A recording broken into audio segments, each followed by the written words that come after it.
A warm welcome to all viewers from all over the world to our exciting discussion on rules of the FRAND dance. Thank you for joining our session.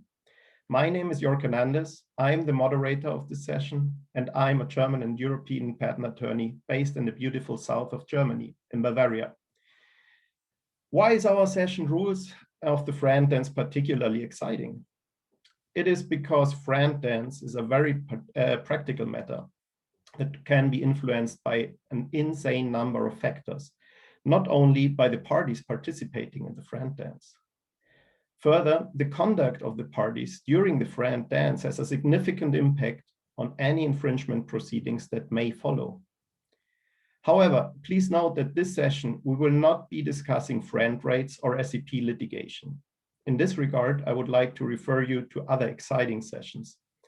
First, session 5, block 2, the latest on global patent enforcement. This session has already taken place before ours, but the recording should be accessible to all of you.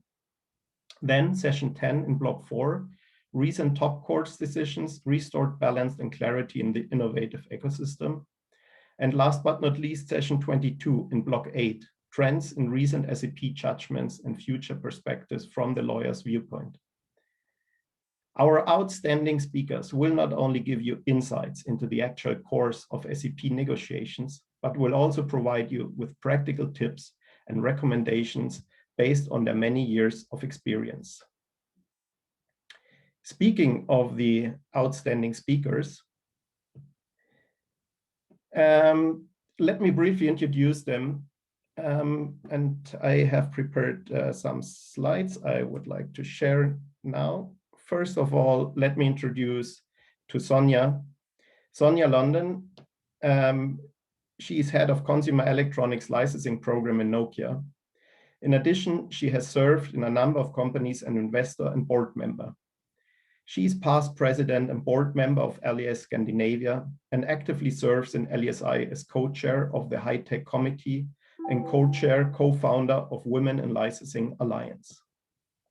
Our second speaker, Marco Tong.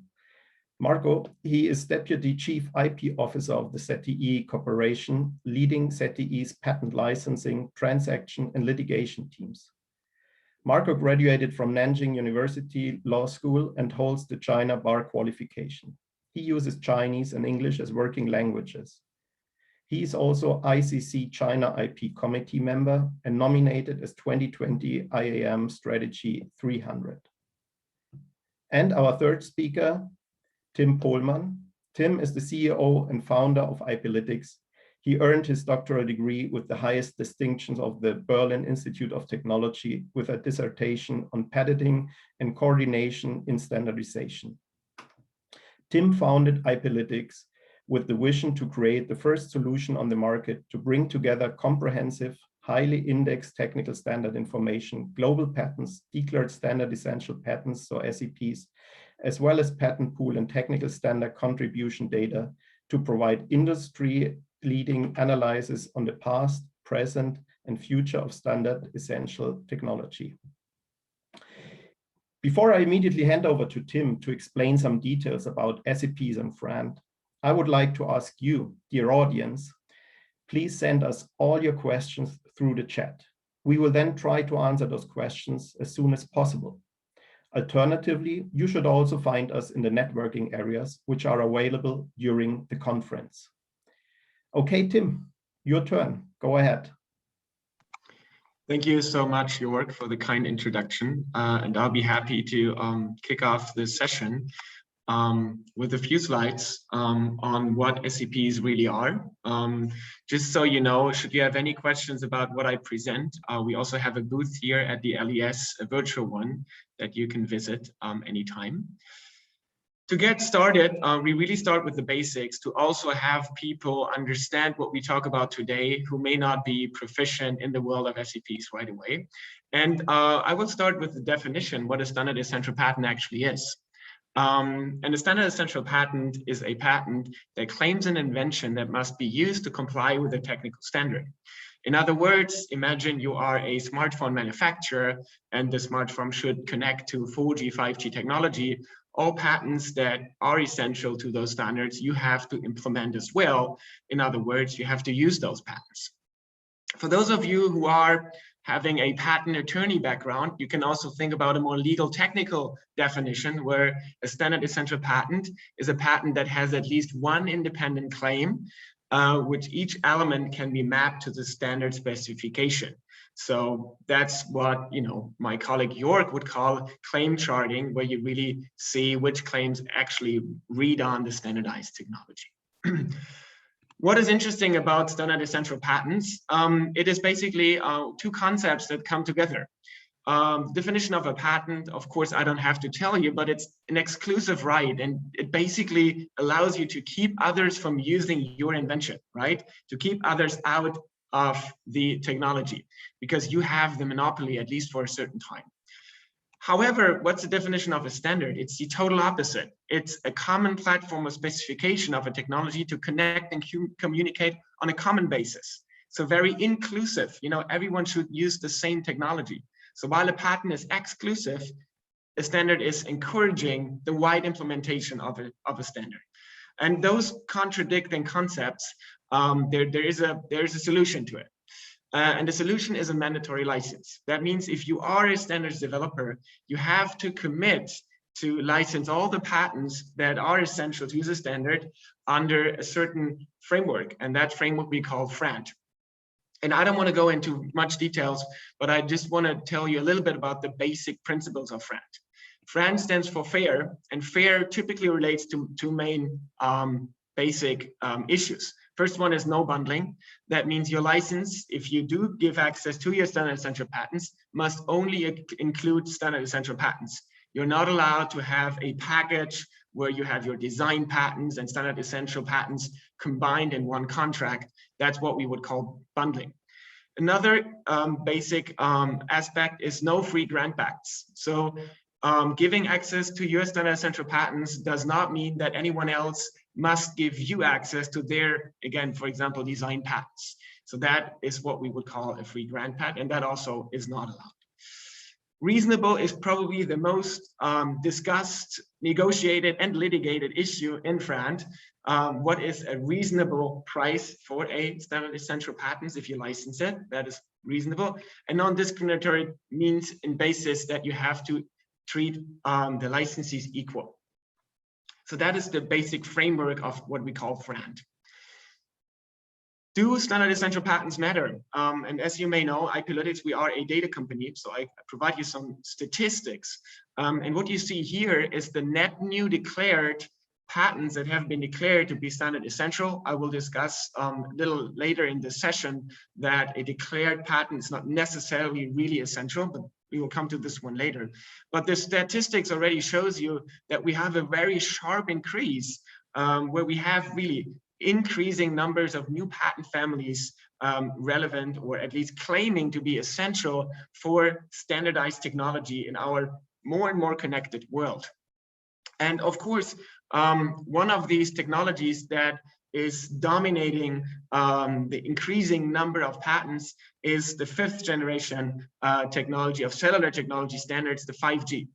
And you see that here over time, 5G patent declaration has picked up sometime early in 2016 and then sharply increased up until 2020. I can tell you, we of course have also the numbers for 2021. It is still increasing. So it shows you two things. First of all, in standards development, it's not that companies meet and we have a final standard. It's an ongoing process, and an ongoing process means new versions of the standards are also subject to new inventions. Those inventions are subject to new patents. So that one is increasing as well.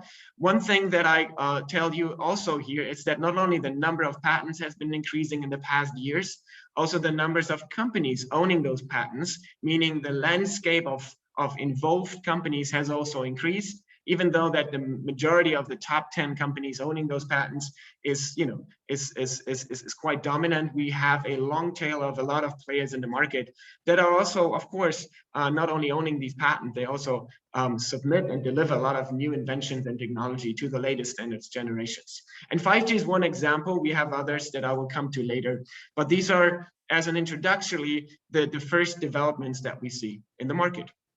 Thank you so much. Great, Tim. Thanks a lot. This was really exciting and very good overview and very helpful overview, and I think a good introduction for our 2 days discussion, because these large numbers of declared SEPs involve companies and technologies are why we feel that this FRAND dance topic will be helpful, right? So many companies will get ensnared in the process for the first time, and this discussion will help make it more comfortable for all parties.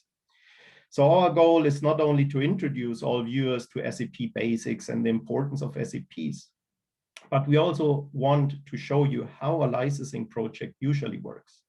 That is, what the individual steps look like, right? So in this respect, Sonia and Marco will show you right away what is important for patent holders and implementers, and what has to be done in such a licensing project. However, first I need to force you to listen to the following disclaimer. So this panel is built on the balanced dynamics of licensees and licensors. While speakers are free to express their views, the panel as such does not take sides or recommend anything, and each of the panelists is speaking from her or his own experience and not on behalf of their respective companies. Each speaker will offer their point of view, understanding that the speakers might not agree with each other. The discussions will be general in nature, as the specifics and details vary between countries, standards, and so on. Okay, so I think now the most interesting part will start soon, and I will ask Sonia to please first explain us all very briefly some basics about licensing SEPs as a patent holder, because this is the position you will take in the subsequent FRAND dance. Thank you, York. I'm happy to be here. So just a little bit of background so that you'll know where I'm coming from. So my name is Sonia London. I work for Nokia with 14 years of experience of SAP licensing. Currently, I'm the global head of consumer electronics licensing program, which licenses Wi-Fi and video codecs standard essential patents. This is done in different categories, such as smart TVs, set-top boxes, routers, PCs, security cameras, and so on. And kind of, even though I'm working in Nokia Technologies, I'm speaking in general terms and personal view, not representing Nokia. So kind of a few words regarding like a fundamentals of licensing SCPs as an innovator. In the early days of SCP licensing, there was a concern that a patent owner would prevent implementers from entering into market and require excess royalties. And this was called hold up. But this concern actually never materialized. Actually, SCP licensing has been a success in terms of market entry. For example, in mobile devices and consumer electronics side, pretty much anyone who wishes can enter into market using, for example, cellular SCPs, video codec SCPs, and so on. There is no large-scale hold-up from innovator side visible. In fact, I haven't seen that at all. There's no hold-up at all.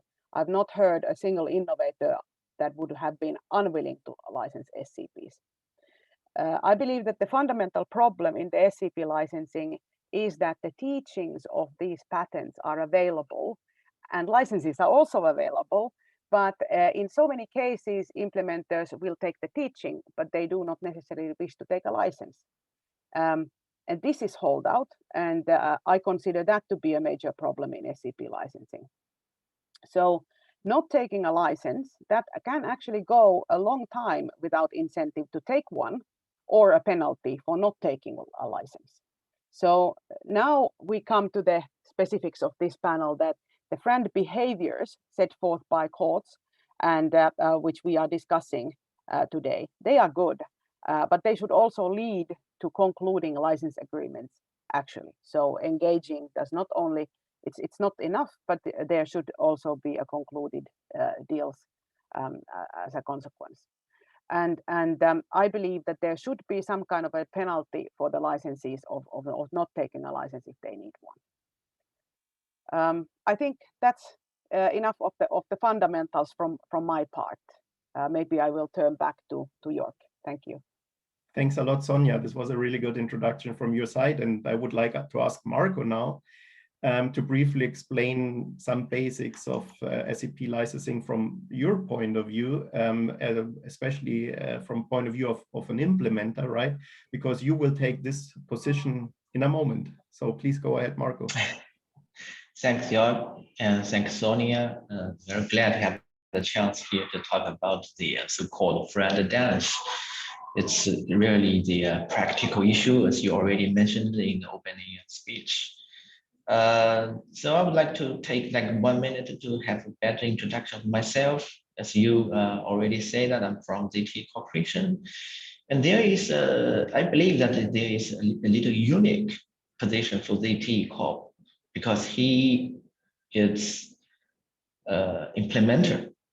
Obviously, it provides a lot the equipment to those carriers and also sells a set of smartphones to customers. But on the other side, ZT also is a great patent holder that owns a lot of SAPs. I mean, a lot of portfolios, including SAPs.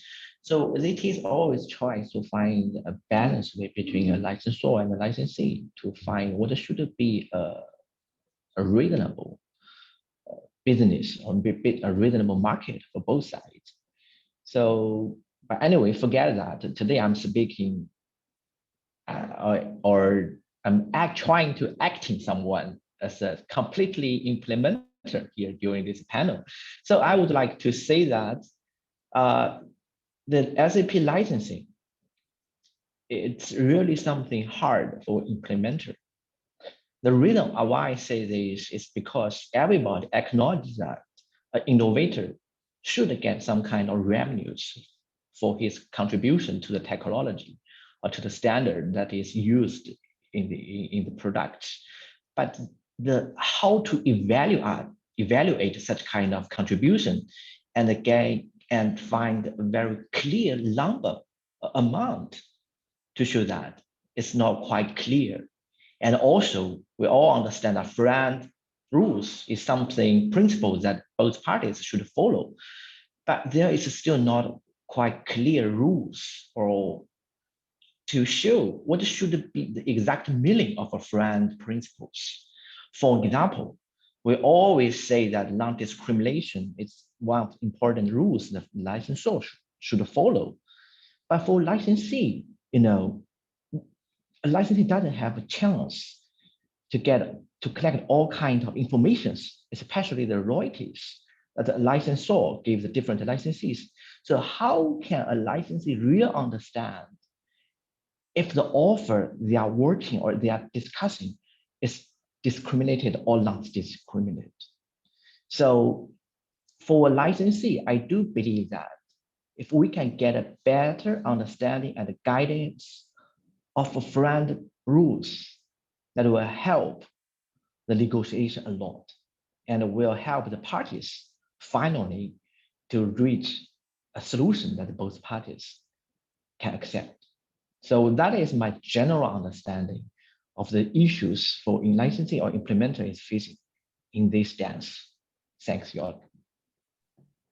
Oh, Marco, that was really good because I think you touched already some very hot topics, which will be hopefully part now of the dance, because I'm sure that also Sonja will have to say something about this. But at the very end of your introduction, Marco, you touched a point, and I would be more interested maybe if you can talk at the end of the session. I prepared one question, so you can keep it in mind already about the balancing, between the rules, so for the implementers and for the patent holders. I think even if we don't touch case law in much detail now, especially in Germany, where there was recently a decision which obviously tries to balance a bit more the positions of the implementers and the patent holders. Yeah, but we will come back to this in a minute. But now I think we put the audience for a very long time on the rack, right? So it's time to ask Sonja and Marco to dance, unfortunately virtually only, maybe we can see you dancing soon in reality. So anyway, so we will try to cover certain topics, and we try so also that the audience, which is maybe new in this business and maybe also involved for the first time in a FRAND dance, we will at least try to follow a usual structure in a licensing project, right? And I have prepared this small slide, and if you, Sonia and Marco, can try to dance along of these topics, right? So I will also try to guide you into this direction. So we will talk about the notice letter, which is usually the very beginning, sent by the SEP holder. Then the willingness, and in the meantime, it's not only the willingness of the implementer, as Marco also said in his introduction, it's also about the willingness of the patent holder. So is he also really willing to give a license?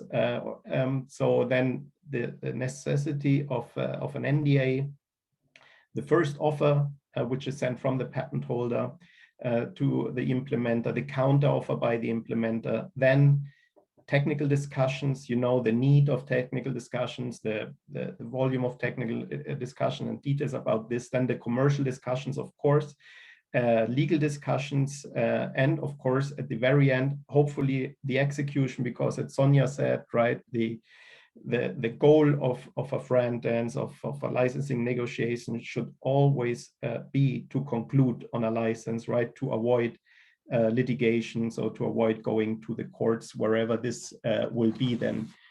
So if we follow this structure more or less, I would like to ask Sonia first, right? Because you are now playing the patent holder. And so maybe you can explain to the audience a little bit, what does a notice letter usually look like? So what are the most important contents of such a notice letter? Are there maybe also already any attachments to such a notice letter, or is it just a simple letter explaining the situation? So maybe you can tell us a little bit more about this.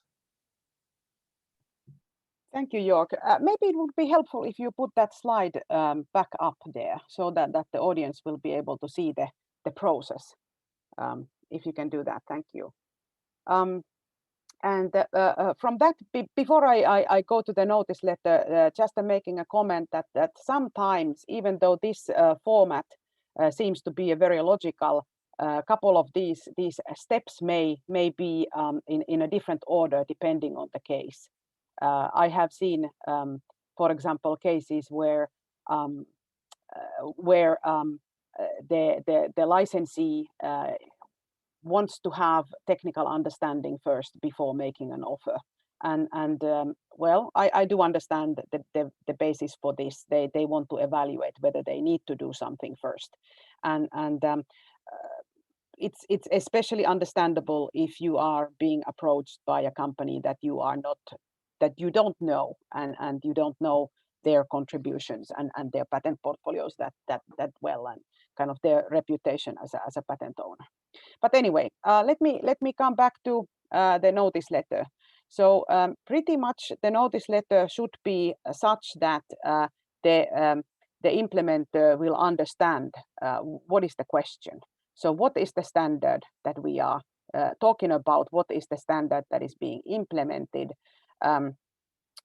What patents are in question, or what kind of portfolio is in question? And it should be detailed in, let's say, detailed enough so that the licensee can understand that which products do infringe which patents and which standard in question. Then, of course, if like Nokia has thousands of essential patents, so sending lists of all of them might be a little bit difficult, but it's available anyway. So at least you need to describe the infringed patents in a level that the licensee would understand what is the question about. Okay, thanks a lot. And I agree with you. Of course, it always depends on a case-by-case basis, right? The structure, this is not a fixed structure, right? It depends on the parties, also how they want to proceed. I fully agree. that yeah, especially technical discussions, it's always an issue, you know, when to hold them. But coming shortly back to the list you mentioned of patents, yeah, of course you cannot send with the notice letter, right, a list of thousands of patents. But do you usually indicate already specific patents, or do you just refer to your portfolio? If you have a large portfolio, it makes sense to refer to the portfolio. So that would be the first step, but obviously the patent list needs to be available, so that at least upon request it should be there. Okay, great. So Marco, maybe now if we move to point 2, right, and mix it maybe also a little bit with point 1. I think you have seen many of such notice letters in your position you're in. So do you have anything to add to the notice letters, or do you, for example, cannot let us know from your experience and from the results of licensing negotiations, if you're somehow able already to see from such a notice letter, let's say, the willingness of the patent holder, or at least, let's say, chances on finding a solution in licensing negotiations. So in other words, are there differences in such notice letters from your experience, without mentioning any names of companies, please? Okay, thanks. I think Sonia already explained the notice letter, what should be including the notice letter, but I have to say that in the practice, not all the patent holders follow the same rules or the same, including everything in a notice letter. Some companies that put as much as they could, but some notice that are very easy and simple. But as implementers, such as like a micro LLC, so we will be appreciating a notice letter with as much information as it could. For example, the patent numbers, the patent or say the patent informations, the standard informations, the claim products informations, all of these kind of things, and the contact person information. If they set a time to give a first response, if an NDA attached it to this notice letter, yeah, that would, because there's much information provided there, that will help the implementer to understand the licensing proposal, the negotiation proposal itself, and the complaint itself. Otherwise, I do believe, because this information will be requested later, sooner or later in the coming negotiations. So if we can provide at early time, early stage, that will also help the implementer to understand the whole things, because not all the implementers have experience in SAP licensing, or even they do not know what does SAP licensing means. For example, in the 5G time, we will have new players coming into this industry. They may have never heard about SAP licensing. So a notice letter with as much information covered will have both packages, I believe. I think Marco is very much right in there that the licensor should also be as helpful as they can in helping the other party to understand what is the question, and even what is SAP licensing about. I personally view these notice letters more like I would prefer softer messaging, so that it would be more of an invitation to discuss, and then it will create a better discussion and negotiation environment than a very strong worded letter. So I would start with the invitation to negotiate. I echo Sonia's position here, and to appreciate as the person sitting on the next side of the table, because we do believe that SAP licensing is not only a legal matter. It first should be a business issue. And then that will be a legal issue. So for business issue, it should be considered counterparty as business partner. And you will think as a salesman, does a salesman usually do to knock at the door to start a business? So I do agree with you that a kind and soft invitation will help both parties to understand this and to move forward. Thanks a lot. I think this is really also a very good message to the audience, especially for the people who have not been involved so far in such kind of negotiations, right? And I fully agree with that also from my experience. The more amicable you try to do it, the higher is usually the probability that you also get to resolve the things in negotiations, right? Because it's in the interest somehow of both parties also to avoid litigation. But let me come back maybe to the mentioned time window for responding, right? Because somehow also in usual business, you have to keep negotiations ongoing somehow. So what is, from both of you, maybe you can respond, a reasonable time you set for, or you expect as the implementer for responding to such a notice letter? Because also, Marco, you know, I understand if you are asking for lots of information, right, which makes sense. But of course, if you receive lots of information, it also takes more time to review everything. So maybe both of you can give me somehow just, you know, roughly a time window which you usually expect or set to receive a response. Well, Sonia. if I may start, so I think that it shouldn't be more than a few weeks to at least respond to this letter, because even in bigger corporations, if you send a letter and you depends on whom do you send it to, and how long time does it take to actually get someone to read it, so that there and there may be delegation, it may go to quite high in the organization, and then the organization needs to find someone to be responsible of that matter, and it might take time in a larger setting.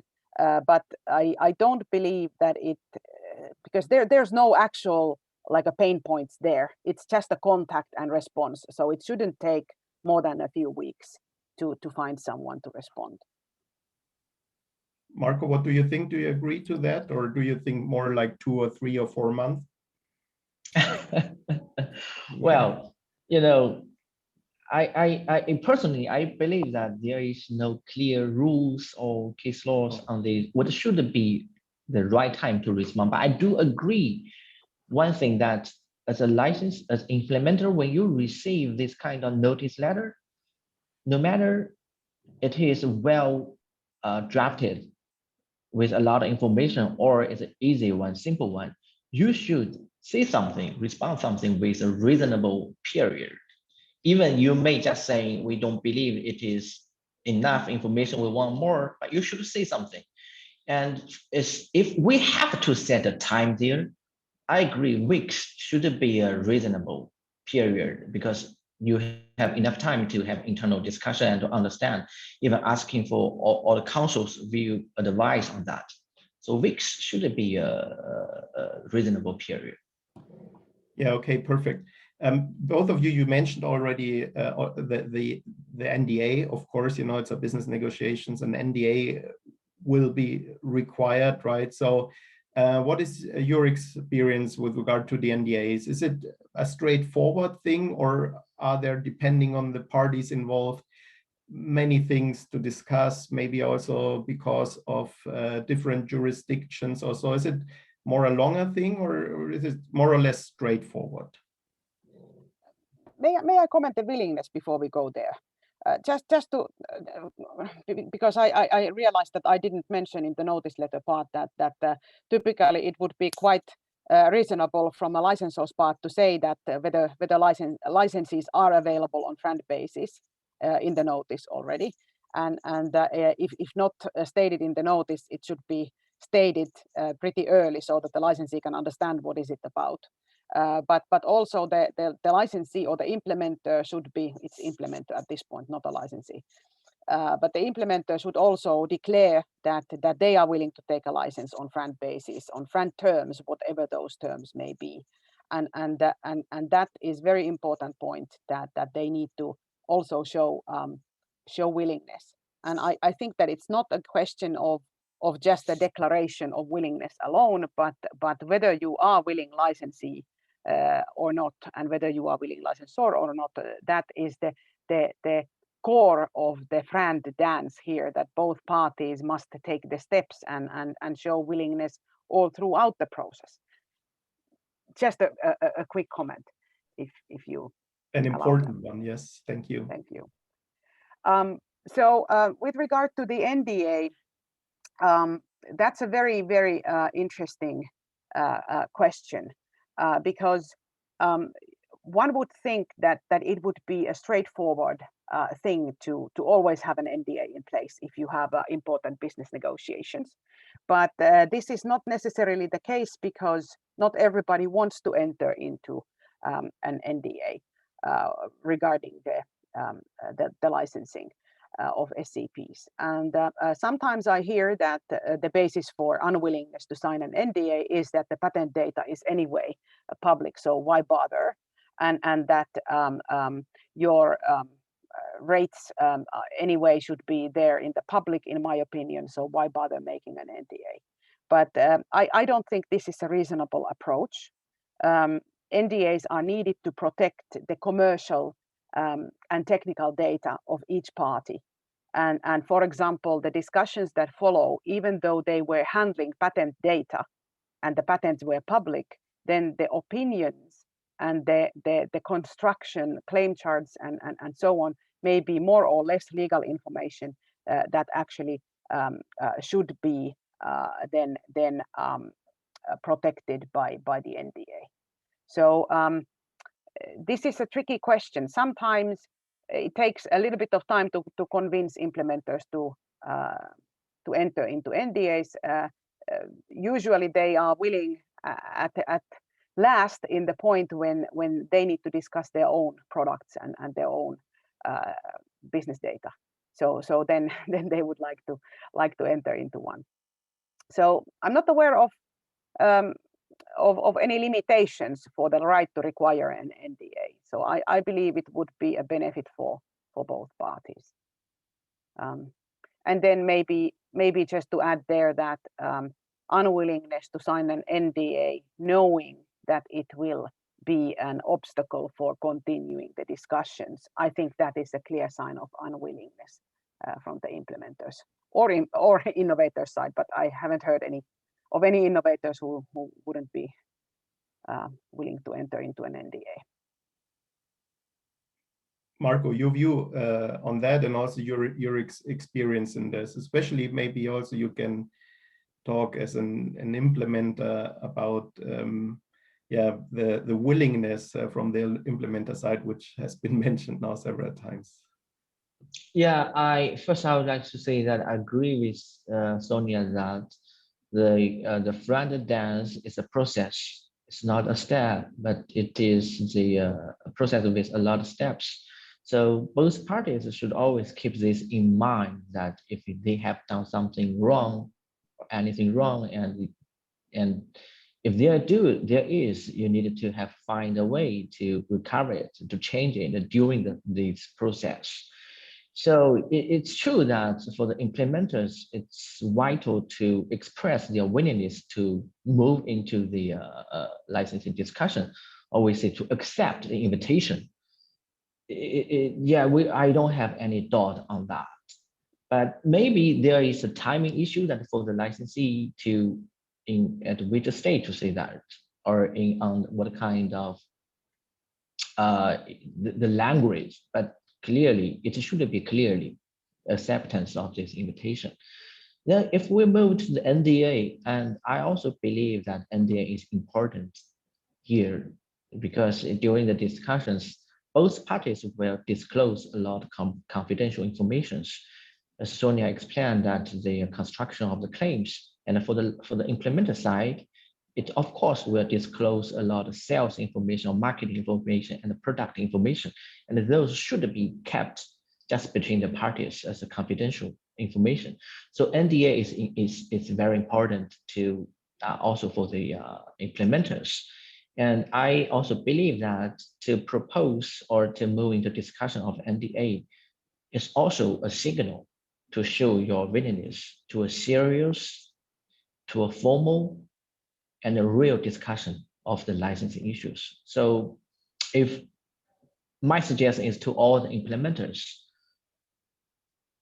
to have NDA in place, it's very important. Yeah, thanks. Good, great. Yeah, I think this was a very good insight. Thanks a lot for this, Marco, and also for the recommendation to other implementers, especially to the ones who are new on the market, right? Great. So Sonia, why don't you go ahead and tell us a little bit more from your experience, details of the first offer you're giving to implementers, right? So let's call it a FRAND offer.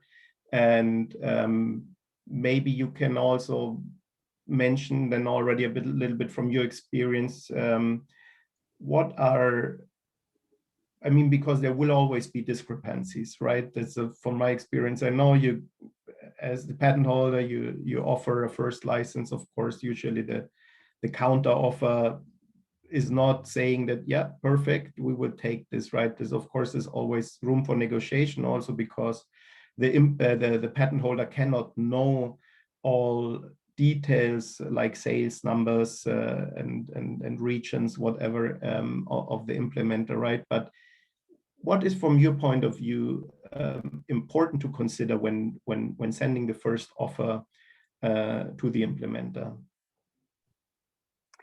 So I think that here too, we first of all, this is like a high-level negotiation thing in general, that you try to be helpful, you try to be very clear, and so that the other party can understand on what are you actually offering. I believe that for the FRAND dance, kind of the steps that the court practice has set as requirements, the offer should be in a form that can be accepted. It means that all terms are explained. How do you do that? I think that, for example, sending a draft agreement so that all terms become visible, not only what is the price and what are the patents, but all other terms too. That would be very useful, because then the implementer can understand what is it about and what is the legal structure.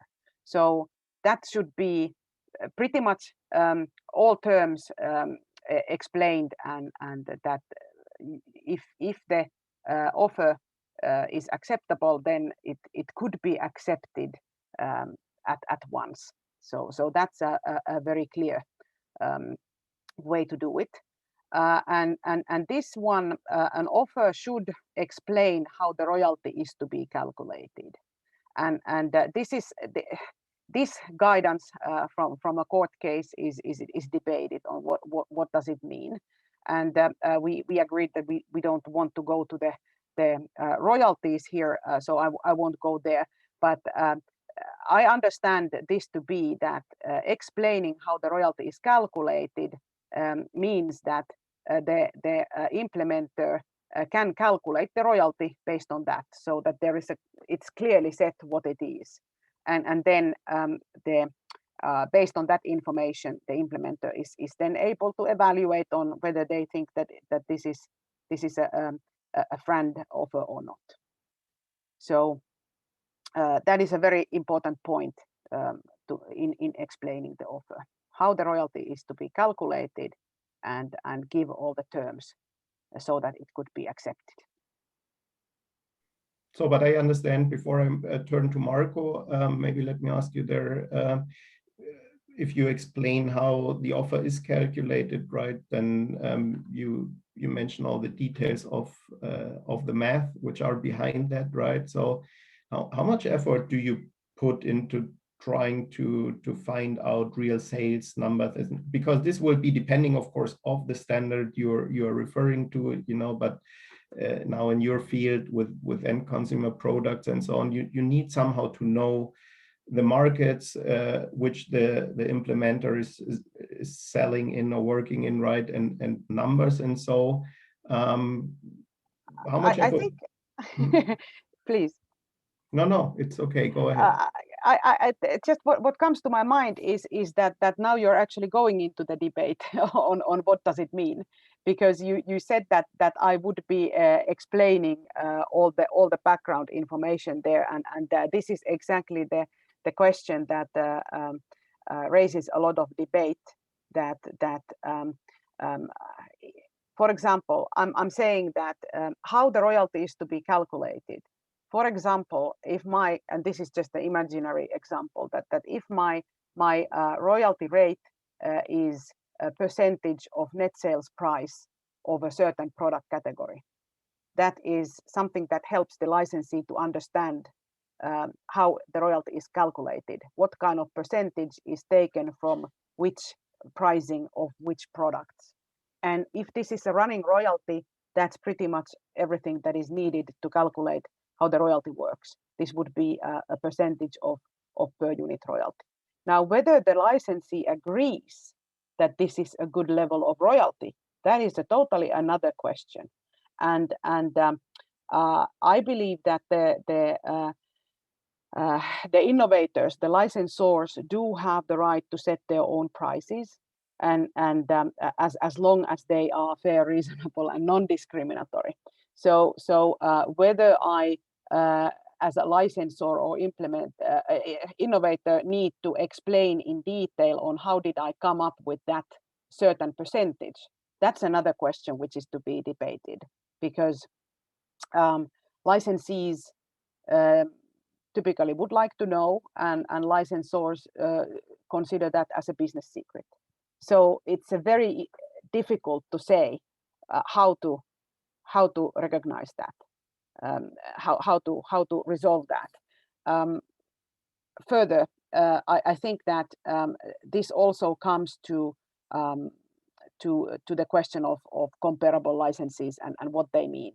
If that specific rate that the innovator would set forth, this whatever percentage of NSP, for example, if others are paying it, then should the implementer also pay it or not? And what is the right question to resolve there?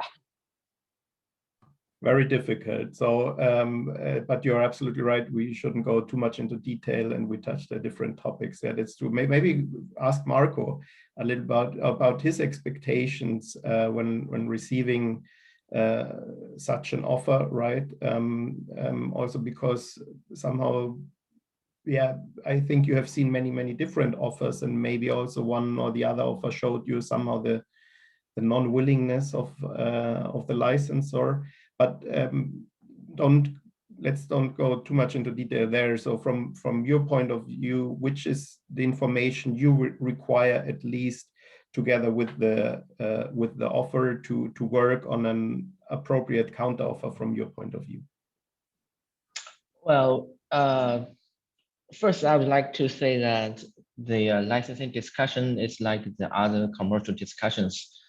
If we forget the legal rules, I mean the FRAND rules, sometimes the parties may reach a very quick and easy deal. Sometimes it depends. Maybe there is some unacceptable, rejectable, very good offer. You would like to do a very quick deal. So it happens. But in general speaking, in most scenarios, usually an offer will be made after the technical discussion. Because I know that there were following step questions about technical discussion, so I will not talk too much about that. I mention this because the patent holders knows his patents the best. He is at a position that he has a chance to provide a FRAND offer based on the portfolio, based on the quality, quantity, coverage, and the licensing histories of his patent. So he needed to explain this to the licensees in that FRAND offer. So in this perspective, a FRAND offer will not only be a number of the royalties, but it should cover a lot of information. So in my perspective, a good offer should be, I'm not saying it should be a completed licensing agreement, but at least it should be some kind of term sheet to include smart information there to help the licensee to understand what the commercial and the legal terms is on the negotiation table. So that is that. Yeah, please, Sonia. I agree. I think it's a great tip to also to say that you can also use a term sheet. So that this should give the most important terms, at least for increased understanding between the parties. Mm-hmm. Yeah. Thanks for your echoes. And on the second point, I would like to say that for licensee, when you receive the offer, I mean, you should be given a chance, as you mentioned, that to have a detailed explanation of the term sheet or of the offer, especially an explanation of the royalty itself, and that is also some case law required. So I think that is one thing very important. If an implementer receives the offer himself with a schedule or with an invitation for the coming meeting to say there will be a coming meeting to explain this term sheet, I think that will give the implementer understanding that it is a winning licensor that would like to help to find a solution. So if we get this a little further, I'd like to even stress one point that when talking about the commercial offer, there shouldn't be any threaten. Because if some licensor saying, you take it, if you don't take it, then there will be potential litigation risks, or we will take some kind of legal actions against you because you don't accept the offer. So I do believe that when it should be avoided, a threat to licensing, when you give the commercial offer to the implementers. That should be the right thing. Or in easy words, the holders has an obligation to not use or not to abuse its monopoly position that provided by these SCPs, because it's linked to the standard. So yeah, that is the general understanding when I received, or Marco LLC received a FRAND offer or the license offer, what is in his mind. May I comment on that? I think Marco LLC is in the core of the whole FRAND dance now with this, because well, I agree that definitely threatening is not a constructive way on doing negotiations, and then it depends on the. I think whether it's an abuse or not, it depends on the steps of the dance. Because if the licensee or the, let's say, implementer who is willing to become a licensee and is actually target oriented and seriously engaging, making FRAND offers and counter offers and generally acting like they actually are doing business, then I think it would be abuse to start threatening. But I think it doesn't mean that threatening would be okay in any case. Yeah. But Yeah. if the negotiation and the dance is not, the steps are not following each other, and it's not really a dancing, but somebody is just standing there and not dancing at all and not engaging, not in a serious and target oriented manner. So then if there is an unwillingness to license, then clearly other let's say measures are needed, and then discussing those. I don't think there's anything wrong in them in that if the dance is not taking place. Yeah, I agree. What I said is based on the scenario that the licensing is also playing the dance in the right way. They are in the rules, they are under the framework. Otherwise, it's an unwilling licensee, and we are all clear that there is already case laws against those unwilling licensees. So we're just trying to play the dance. Yes. And yeah, maybe you can let the audience know a little bit more about, because this is, as Sonia said, right, we are in the middle of the dance of where also somehow decisions are taken into which direction the stance goes, right?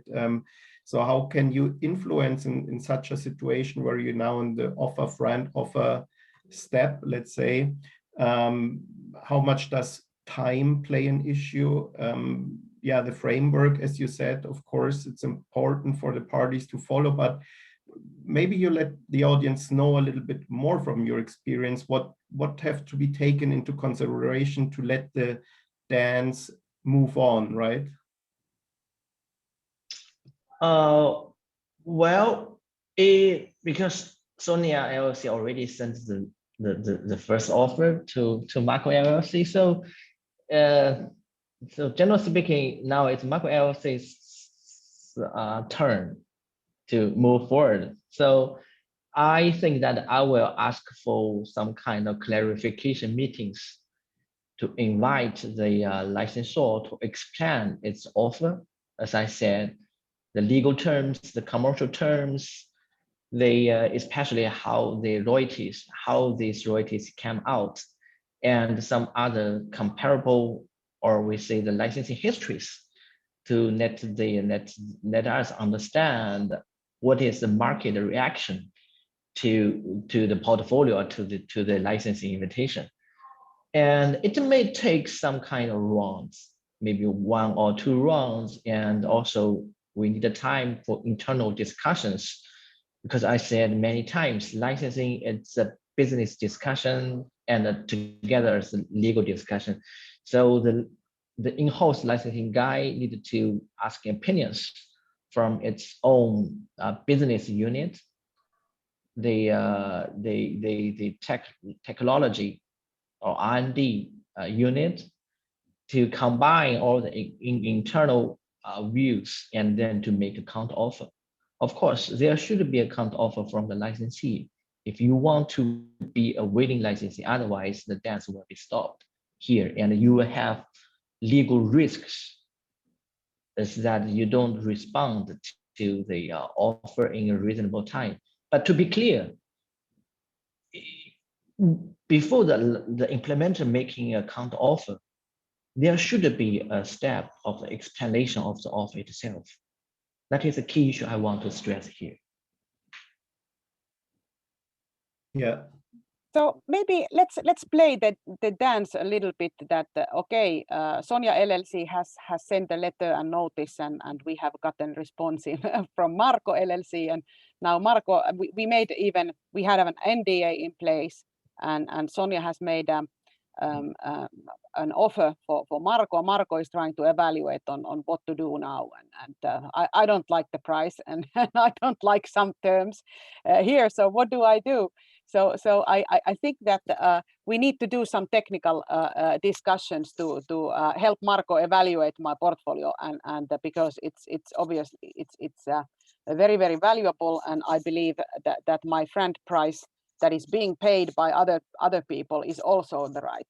So we try to do some technical discussions, and for here, I would, as innovator and licensor, I would expect that Marco is using experts to try to understand, and if he doesn't have those internally, he should engage with external advisors and get the help in evaluating the patents, even though there would be some costs involved. I expect that he would do it, at least. If he's saying that I can't answer to you because I don't understand your patents and I don't have anyone to explain to them, then I would say that, well, I would invite you to ask help from somebody who can help you in understanding the patents and evaluating the infringement.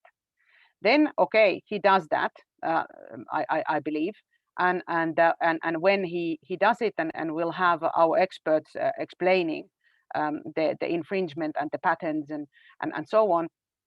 I believe that the aim of that discussion is to understand and evaluate the infringement, not to start a legal fight. So it is for understanding, not being right or taking positions that then you start to argue about those. So that I would try to avoid, because that's for the third parties then if need to go there, which hopefully is not the case. So generally, if a product is using a standard, it is infringing, but then obviously you need to go through the claim charts and explain them so that the implementer can actually understand how the standard is being used and how it's being infringed here. So that's about the kind of the technical discussions that now Marco has a lot of information to evaluate and make a counter offer. So then we come to the willingness point again. How long time should these rounds take? How many rounds should it take, and how much resources should be put into that? And I think it varies, and it's case by case basis. But I think that if both parties are willing, they should engage in timely discussions, and they should not take too long time. And for example, if we have a meeting explaining the claim charts, and then there might be questions by the implementer, and of course they need to be answered, and then maybe a round of discussions, but it shouldn't take too long time to have enough understanding of the portfolio that you can actually make your counter offer. Yeah, before Marco maybe steps in there, let me just add one comment for the audience. You know, from the experience, especially of technical discussions, you mentioned, Sonia, with the back and forth, right? Providing information, trying to help the implementer to understand the mapping. You know, I always try to avoid the infringement here, because infringement is determined by courts, right? But it's you have to show that your patents are mapping to the standard, right? Because I like that. They are infringed. So, but at the end, I think it's important to know one thing, that in technical discussions, you will always agree between the parties that you disagree. That cannot be an agreement from the implementer that the patents are perfectly mapping the standard, right? So this is just important to keep it in mind. And as Sonia said, the intention of such technical discussions is to do the best from the patent holder's side to explain the value of their patent so that the mapping is good, and to help the implementer to understand this, and then that they internally can make their own assessment, how strong they see the mapping, right? Because this then influences, of course, and also their counter offer. So maybe we can mix it up a little bit also already with commercial and legal discussions, Marco, because time is running a little bit. So we have max of 10 minutes left for doing the final dance steps. Okay, so I do agree with you. It is a mixed discussion, or it will be a mixed issues when you move into this stage, because it's nearly come to the end of discussion. You already understand the portfolio, you understand the offer, then that means you will have to choose to take it, to amend it, or to refuse it, right? So I believe that for all the willing implementers, the main and final purpose is to find if he needs to pay, and that this question equals to infringement improvement, right? And then if it is got approved, then the second goal is to understand to pay how much to pay. Then that links to value and the royalty calculation, and also may links to the quality of the patent, the coverage of the patent, your sales data, and the licensing histories. So I agree on one point that the licensee or the implementer should respond in a reasonable, timely manner to show its willingness to understand those information to help him to make a decision. So that's the first thing I want to stress. Yes, it's true. You need to move in a reasonable time to understand everything. to collect all the information to help you to make the decision. And the second issue is that when you get this information, when you understand that there is a real essential patent, there is a real well acknowledged and very nice licensing history of the portfolio, then I believe for within licensee, there will be a licensing deal, because everything got very clear that you needed to pay. You use the technology you need, and the offer is reasonable. The offer is widely acknowledged in the market, so you needed to pay. It's no doubt. But the current real market information situation is that there are too many MPEs. Okay, we change an even more neutral term here. The patent holders or the licensors, they didn't completely follow these rules.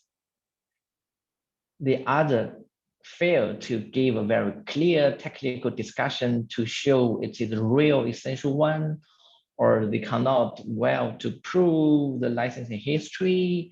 They cannot prove they gave a clear calculation of the royalties. So how can the implementers to understand if they needed to pay and how much to pay? Or in very short words saying, they are using a pool portfolio, want to get some unreasonable revenues or rewards by that portfolio. That will be the key issue. So to sum up here, because I understand the time is moving. So if the licensor it's moving in a real FRAND manner, and a willing licensee will not say no to close a deal, because a willing licensee understands the risk to reject a FRAND licensing offer. That really leads two parties to dance together, to understand and help each other. If either party fails to do this way, I'm sure there will be no deal, or at least there will be no commercial solution. They have to fight or talk in the end, another table, either court, either arbitration, or I don't know, somewhere. Yeah. I think what Marco is saying here is a very beautiful words, and I think that it would also pretty much describe the perfect world, and like the things how they should be is that if there is a good mapping and that there is a good value of the portfolio, and then you know that you need a license, that you would actually take it. And I agree that this is exactly how it should be. But unfortunately, also for those reputable licensors like Sonia LLC, who has the history of licensing and who has good patents and who is known and is not an NPE.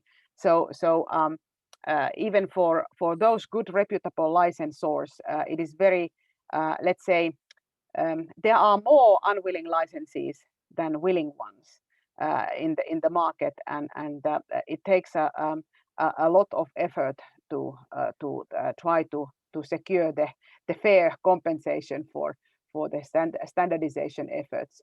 I understand that there are also innovators or patent owners that do not follow the FRAND dance, and that's a very unfortunate thing, because I think that everybody should be following this, and the result exactly should be, as Marco said, that there will be in the end there will be a deal that didn't take too much to get there, and that the parties concluded.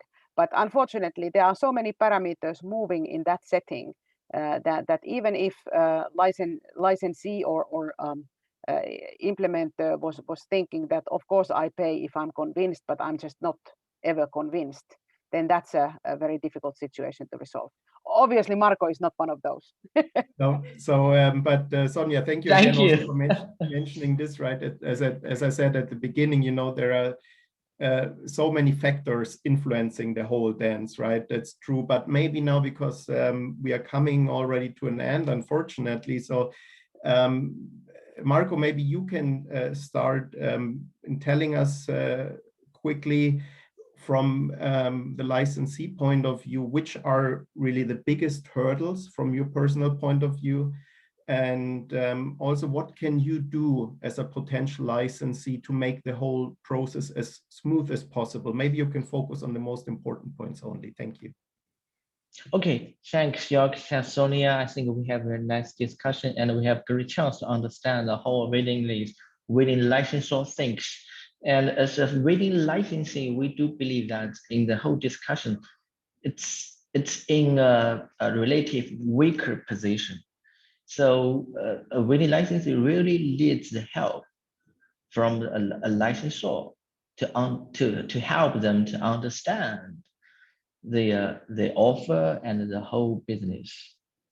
I think that is a very important issue, that the information lacked in the discussion will damage the discussion itself, and that is something only the licensor can do, not a licensee can do. But of course, as I said many times, a willing licensee should always follow the rules, because it should understand the legal risks if we cannot follow the FRAND rules. The licensee should always keep this in their mind, because we understand that there is already very clear case laws there. So you need to have great advisors, no matter it is internally or outside, to help you to remind you those legal requirements that you have to follow. And also you need to understand that is business decision. You should never forget that. Sonia, from your point of view, so what can you do really to keep the process smooth, and which are the biggest hurdles from your point of view? How to make the process smooth is to try to provide as much information as we can. There are limits, of course. We cannot disclose stuff that is under other confidentiality obligations that would only be possible for the courts to impose. So that's one of the biggest hurdles to actually to come over. How do you provide information that the other party says that it's needed if you are not able to disclose your other business deals, for example. That's one of the hurdles. But how I'm trying to be the most helpful is that I will try to understand the business situation. Different verticals work in a different way, different markets work in a different way. So trying to understand the specific circumstances, trying to structure the deals so that it would somehow address the specific circumstances or the needs of the licensee. That's a key, but of course how to do that varies case by case. And in the end, I totally agree with Marco saying that this is a business decision in the end, and that should be the guiding principle in those discussions. So if Great. I can sum up everything just by one word, I would like to say that is mutual trust. Mutual trust is the most important thing. Right? That's a very good point, and actually it seems to me that Sonia and Marco are really the perfect dancing partners. Unfortunately, this is not reality, right? But anyway, I think you gave really very helpful, very valuable information, especially on the pain points, right? And how on which things you have to take into consideration, right, to keep the whole process moving. And anyway, it will remain a very complex process, right, with many factors which can influence it. And maybe now at the end of this discussion, Tim can add a little bit of complexities, of the whole environment, not to confuse you, the audience, right?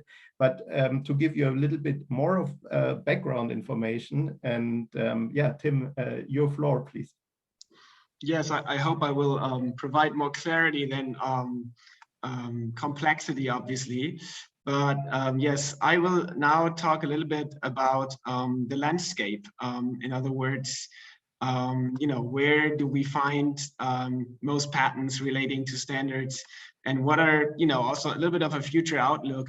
What are, you know, probably, or what do we have to expect from the future? I therefore share my screen again. I hope you can see it.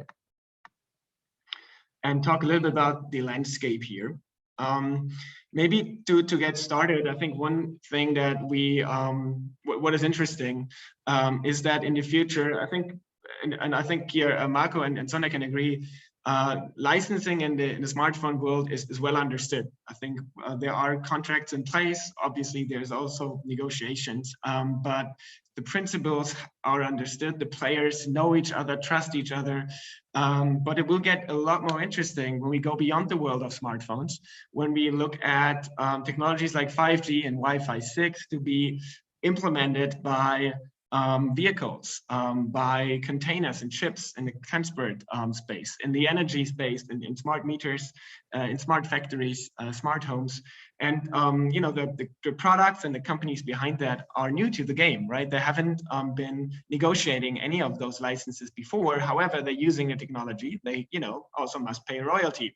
And I think that will be a challenge, you know, for you, Sonja, and you, Marco, in the future, how to deal with those companies and what the FRAND dance will look like with those. And I think, you know, you might be the perfect dance partners today, and you practice a lot, but you know, it will maybe look not as fluent as with you guys when you negotiate with them.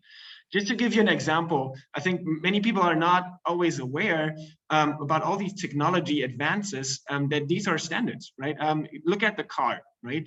I don't know if you have a Tesla or you're using car sharing or any other latest car model, but I'm a big car sharing person. I every morning open my car with my smartphone, sending a signal right through the app to the base station, back to the car. That means this car has a chip and, you know, communicates with a base station, typically 3G, 4G. Cars are, and that I do that since 5-6 years now, right? Cars are connected already. Look at the infotainment, you connect with Bluetooth. Before actually opening my car sharing car with my phone, I did it with a chip card, which had an NFC chip, also a standard, also subject to patents. Look at the latest Qi standard, the wireless charging of your phone, also a standard, also subject to patents. So the whole connectivity will be based on standardized technology, and those standards are subject to standard essential patents. So it will get more complex, but on the other hand, we will get a lot of nice and great advances of connecting devices, not only the car, also beyond, but that as a first example. Another thing that we looked at, which I found really interesting, is we have data of the Wi-Fi lines certified products for the Wi-Fi generations, right? Wi-Fi 4, 5, 6, even 7. What you see here is over time, the products that have been certified, meaning that comply with the latest Wi-Fi generations, which of course in the beginning was routers and computers, and then more and more television, you know, the smart televisions entered the market, tablets, obviously phones and smartphones. But now these days, what you see here, we have smart homes and buildings, right? So we have products or companies certified with Wi-Fi 6, for example, for smart home applications. And that is, you know, since the last several years, we have that already in there. That means they use Wi-Fi and they implement it. As you know, or some of you may know, IPlytics, we are a data company, and we host all the databases around the world where companies make statements what kind of patents they believe are essential for different standards. And you see that the whole cellular technology space is the one with the largest number. You know, the magnitude is quite high, over 250,000 declarations at ETSI alone. And ETSI is not only for 2G, 3G, 4G, 5G, it also, you know, integrates other things like Terra or DVB. But of course, it's the largest part, right? But we also have other technologies like video and audio coding, you know, very important. I think also Sonja mentioned she is the one licensing video coding. So HEVC, VVC, you know, technologies that will also enable our IoT. Other things like television and broadcasting, RFID, I mentioned that, the different wireless communications, and you know, the Qi standard, I think, is one of the latest standards. Also, as we see here, over 1,000 patents have been declared to the wireless charging standard. So also here we see an increasing number of patents involved. However, if you think about patent declaration data, it is not really easy because all the data that I just showed you are not databases of standard setting organizations to actually provide a perfect landscape of which patents are really essential. All you get from those standard setting organizations, or the purpose of those databases are to document the FRAND obligation. In other words, the companies are encouraged to declare any patent that they believe could potentially be essential, right? There's no third party to test essentiality on these patents. It's a self-declaration. And that is okay, because the main reason of those databases is the FRAND obligation, right? So the more patents in there, the higher is the coverage that those companies will make those patents available in a license. However, if you want to look at those patents and understanding who owns and what are the sizes of the portfolios, of course, that data has limitation. And if you think about an organization like Etsy, where we have, people call it an over declaration, but I'm not using that in my slides because I think it's the wrong word. I call it the maximal declaration, because anything that could potentially be essential, even applications where the grants are not, verified yet and the patent hasn't been granted, are in that database. And that is a starting point still. It's a starting point, and you need to do further analysis on those patents. However, another situation also exists for organizations like IEEE, for example, responsible for Wi-Fi standardization, or ITU-T, responsible for the video compression standardization, where we have blanket declarations. So the company is not even providing the patent numbers. The positive part of that is the blanket means any patent of the patent portfolio of that company that is essential, they don't tell you which ones, is covered by this declaration. However, it has, of course, transparency issues, because if a company makes that declaration, it could be one patent they have essential or several thousands. So the magnitude of how many patents are potentially essential is not understood. And those are the two extremes. I call that always the minimal declaration. Those are the two extremes in the world of data that you have to deal with. However, there's another source of information about standard essential patent information, and that is through patent pooling. So what you see in this visual here is that standard development, I said that in the beginning, is an ongoing process. Technology advances. Companies meet often on a monthly basis, and they submit new technology to the latest version of the standard. New submissions, new contributions need more patents. So we have an ongoing number of patents to be included in standards.